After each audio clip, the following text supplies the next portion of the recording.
should be good. Okay. Everybody ready? Yes. Morning. Joseph Chacon, Police Chief. Here this morning to brief out on a critical incident just occurred a few hours ago here in South Austin. An officer-involved shooting occurred in the 3600 block of Menchaca Road, just up the street from where we're at right now, in an apartment complex. This actually did not occur in an apartment, but rather in the apartment complex in the parking lot. I'm joined up here by a few folks that I just want to point out. Interim Assistant City Manager Bruce Mills, as well as our Interim Office of Police Oversight Director Gail McCant, and then members of the command and executive staff with the Austin Police Department. I'll begin my comments by saying that all the information I'm about to put out is preliminary. We are obviously just hours into this investigation. These facts could change based on the investigation and how it unfolds. So these are the facts as I understand them at this moment. At 4:54 a.m., Austin 911 received a call from a third-party caller indicating there was a woman who was frantically knocking at their front door, was asking for help, and they called the police so that the police could come. 1 minute later, officers were dispatched to the residence, and within 4 to 5 minutes, they arrived on scene and began speaking with the young lady who was knocking at the door. When they did that, the female indicated that there was a male subject who had been chasing her through the apartment complex. She was in fear for her life, and officers within moments of arriving on scene broadcast over the air that the subject was last seen running west through this apartment complex. Approximately 3 minutes later, as officers were on scene, still speaking with the young lady, the man approached. They could see, or it appears on, this incident is captured on body-worn camera video, that he had a weapon in his hand, looks like a knife, and they began yelling at him to drop the knife.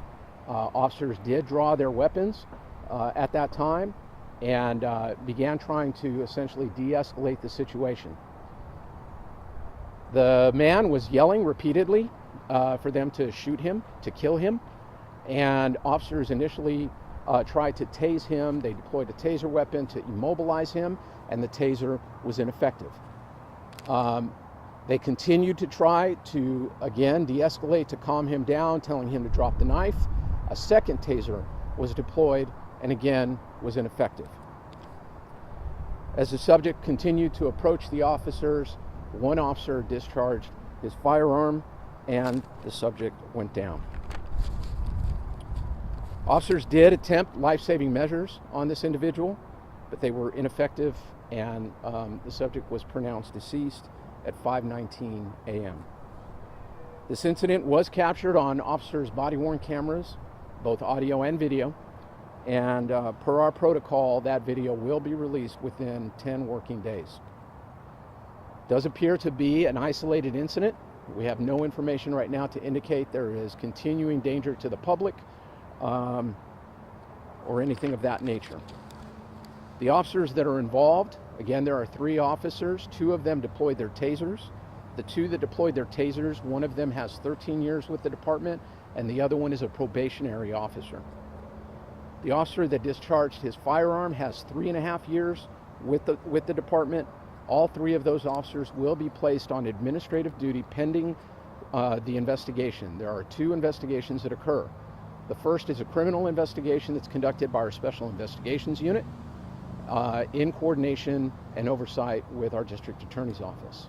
The second is an administrative investigation that's conducted by our Internal Affairs Division, and that will be overseen by the Office of Police Oversight. You know, obviously this is a very tragic incident.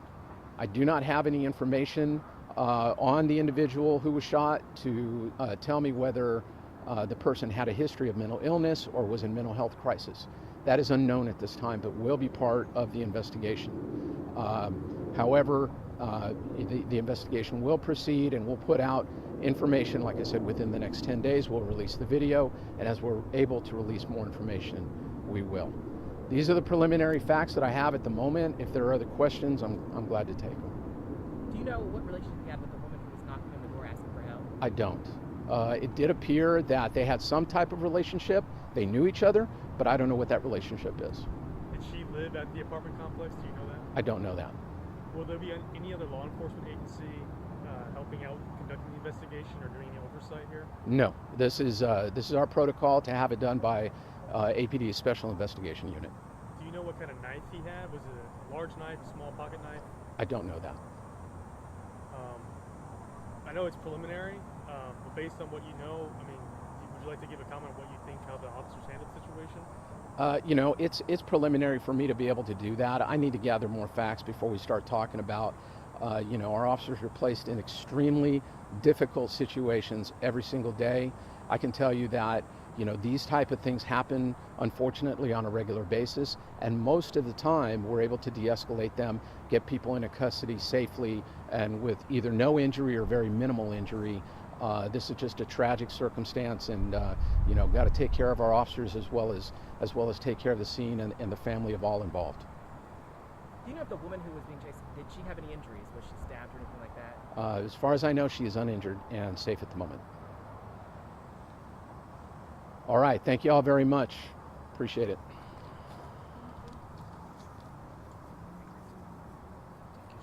I'll take that mic from you, Chief. Oh,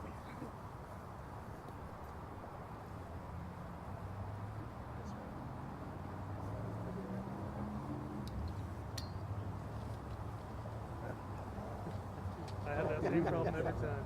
Thank you.